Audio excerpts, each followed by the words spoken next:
बिस्मिल्लाहिर्रहमानिर्रहीम। अस्सलाम वालेकुम। कैसी है मेरी यूट्यूब फैमिली, क्या हाल चाल है सबके। अल्लाह के फजल करम से मैं बिल्कुल ठीक ठाक हूँ और मुझे उम्मीद है कि आप लोग भी ठीक होंगे। आज मेरी सिस्टर के घर मेरी दावत थी तो हम लोग तैयार होकर चले गए गाँव में दावत थी तो ये हम इनके घर इंटर हो गए हैं। तो गाँव में जाते ही मैं सबसे पहले जो है ना गार्डन में चली गई। हालांकि इतनी धूप थी लेकिन मुझे तो गार्डन पसंद है तो मैं सबसे पहले गार्डन में चली गई और गार्डन में इनकी सब्जियां लगी हुई थी तो मैं देखने लगी, लेकिन इनका गार्डन मुझे ज़रा भी पसंद नहीं आया। इन्होंने गार्डन को कोई ख़ास सजाया हुआ नहीं था, बस थोड़ी सी सब्जियां लगाई हुई थी जिसमें एक कद्दू लगे हुए थे। कद्दू ही बस काफ़ी लगे हुए थे, बाकी सब्ज़ मिर्च वगैरह भी लगी हुई थी। लेकिन गार्डन मुझे कोई ख़ास पसंद नहीं आया, इतना साफ़ सुथरा नहीं था। इन लोगों को इतना शौक़ नहीं है ना गार्डन बनाने का। तो मैं सोच रही थी कि मेरा छोटा सा गार्डन है और मैंने इतना सजा के रखा हुआ था। यहाँ पर भी देखें एक कद्दू लगा हुआ था। घर के कद्दू इतने मज़े के बनते हैं, जिसने इसको खाया होगा उसको पता होगा इसके जायके का और इसके वो पकने का टेस्ट कैसा होता है। जो बाहर के कद्दू खाते हैं ना उनको नहीं पता कि ये अपने घर के कद्दूओं का कितना टेस्ट अच्छा होता है।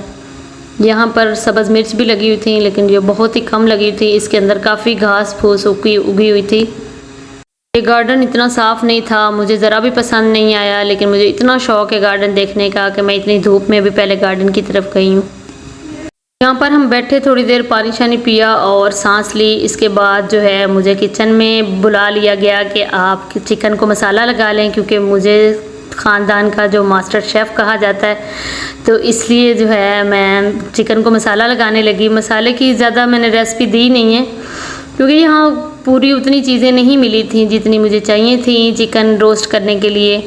तो बस मैंने जितने मसाले मुझे मिले थे मैंने उसी से काम चला लिया। ये चिकन टिक्का मसाला वगैरह और हल्दी पाउडर, धनिया पाउडर और ज़ीरा पाउडर डालकर, काली मिर्च, इसके अंदर चाट मसाला भी डलता है लेकिन चाट मसाला यहाँ पे नहीं था। तो बस इन सब चीज़ों को डालकर मैंने इसे अच्छे से मिक्स कर दिया। मसल कर इसको मिक्स करना होता है ताकि हर बोटी के अंदर जो है ना मसाला अच्छे से रच जाए। इसके बाद मैंने इसके ऊपर टमाटो केचप डाला। यहाँ पर चिली गार्लिक सॉस डालना होता है लेकिन चिली गार्लिक सॉस यहाँ से नहीं मिला तो मैंने टमाटो केचप से ही काम चला लिया। टमाटो केचप डालकर मैंने इसे अच्छे से मसल कर जो है ना मिक्स कर लिया था। तो मुझे बाद में याद आया कि मैंने इसके अंदर लीमू और सफ़ेद सिरका तो नहीं डाला। सफ़ेद विनीगर इसमें बहुत ज़रूरी होता है डालना, उससे इसका टेस्ट बहुत अच्छा होता है और ये नरम भी अच्छे से हो जाता है। तो मैंने इसके बाद लीमू और विनीगर ऐड किया और इसको अच्छी तरह मिक्स करके मैंने इसे फ्रिज में रख दिया, क्योंकि फ्रिज में रखने से ना ये पानी नहीं छोड़ता, ज़्यादा पानी छोड़े तो फिर अच्छा नहीं बनता। यहाँ पर मुझे शौक़ लगा हुआ था कि मैं तंदूर पे रोटी बनाऊँ, तो मैंने अपनी बहन से कहा कि तंदूर जलाओ, मैं इसमें रोटी लगाती हूँ। ये मैंने पहली रोटी लगाई है तो पहली रोटी मुझसे अच्छी नहीं बनी, वो आधी चिपकी थी और आधी ऐसे ही लटकी रह गई। तो मेरी बहन ने भी कोशिश की लेकिन वो अच्छे से नहीं चिपकी। मुझे बहुत शौक़ था, इतने अरसे के बाद मैं रोटियाँ लगा रही थी, तकरीबन 3-4 साल के बाद मैं तंदूर पर रोटी लगा रही थी।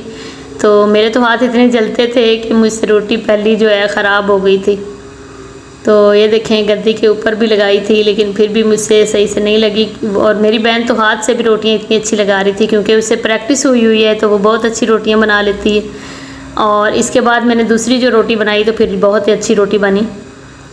आप अब देखेंगे कि मैं कितनी अच्छी रोटी बना रही थी। दूसरी दफ़ा में ये बहुत ही मज़े की रोटी गोल और बहुत ही खूबसूरत बनाई थी मैंने। जब मेरी बहन को लगा कि अब ये लगा सकती है, फिर उसकी बेटी रोने लगी तो वो उसके लिए चली गई और बाकी रोटियां फिर मैंने ही बनाई सारी। ये देखिए इतनी मज़े की रोटियां मैंने बना रही थी और बहुत ही मज़ा आ रहा था मुझे गांव में पहली दफ़ा रोटियां बनाने का, इतने अरसे के बाद। ये देखें कितनी गोल रोटी मैंने बनाई थी। और यहाँ पर फिर मिनाल फातिमा कह रही थी कि मैंने झूले लेने हैं तो मैं इसको झूले देने लग गई।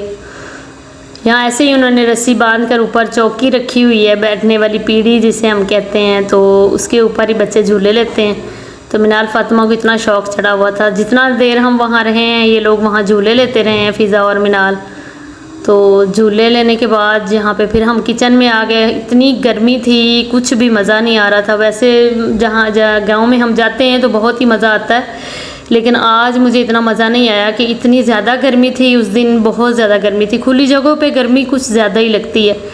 चिकन जो है हमने कुकर में पहले डाल के थोड़ी देर दम पर रख दिया था और उसके बाद इसको निकाला है तो ये नरम हो गया था काफ़ी।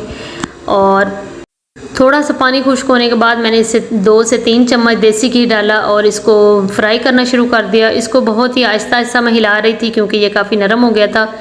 ये देखें, ये थोड़ा ज़्यादा नरम हो गया है, तो ये तैयार हो गया था। लेकिन इतना मज़े का टेस्ट आ रहा था देसी घी डालने की वजह से, और पहले भी मसाले बहुत अच्छे ही लगे हुए थे। चिकन बहुत ही मज़े का बना था। चावल वगैरह उसने पहले ही बना लिए हुए थे, वो हमने पहले ही खा लिए थे। एक एक डिश करके ही हम खा रहे थे क्योंकि इकट्ठे जो है हमने नहीं खाना खाया। तो यहाँ पे देखें आम वगैरह भी लाई हुई थी, और मेरा सालन देखें प्याली में मैंने डाल के रखा हुआ था क्योंकि मैं काली मिर्च वाला सालन खाती हूँ, तो वो मैंने अलग बनाया हुआ था। खाना तो बहुत ही मज़े का बना हुआ था, लेकिन गर्मी होने की वजह से किसी ने भी अच्छे से खाना नहीं खाया। यहाँ पर इसने एक बकरी भी रखी हुई है, बकरी को हम देख रहे थे। हम इतने अरसे के बाद जानवरों को देख रहे थे तो हमें काफ़ी अच्छा फ़ील हो रहा था, क्योंकि गांव के रहने वाले लोगों को पता होता है कि आप नेचुरल जगह पे जाते हैं तो कितना मज़ा आता है। यहाँ पर ये लोग इधर साइड पे देख रहे थे, ऊपर चढ़ के दीवारों के ऊपर। कितना मज़ा आ रहा था। गांव में हर चीज़ हरी भरी और बहुत ही खूबसूरत लग रही थी चीज़ें। यहाँ पर कोयल की आवाज़ें आ रही थी, तो ये भी इसने शूट कर ली। और ये देखें शाम का व्यू इतना खूबसूरत लग रहा है, और इतनी खुली जगह। मुझे तो ऐसी जगह बहुत पसंद है क्योंकि अब शुरू से मैं गाँव में रहती थी, तो मुझे बहुत ही चीज़ें पसंद हैं। और शादी के बाद फिर मैं शहर में आ गई। अभी भी गांव में जाना मुझे बहुत पसंद है। जब भी कोई गांव की दावत वगैरह हो या वैसे जाना हो तो मैं बहुत खुश होती हूँ जाने के लिए। यहाँ पर हम गुज़रे तो ये एक भट्टा ईंटों वाला लगा हुआ था। मिनाल इसे वोल्केनो बोल रही थी। तो आपको कैसा लगा मेरी बहन का गांव?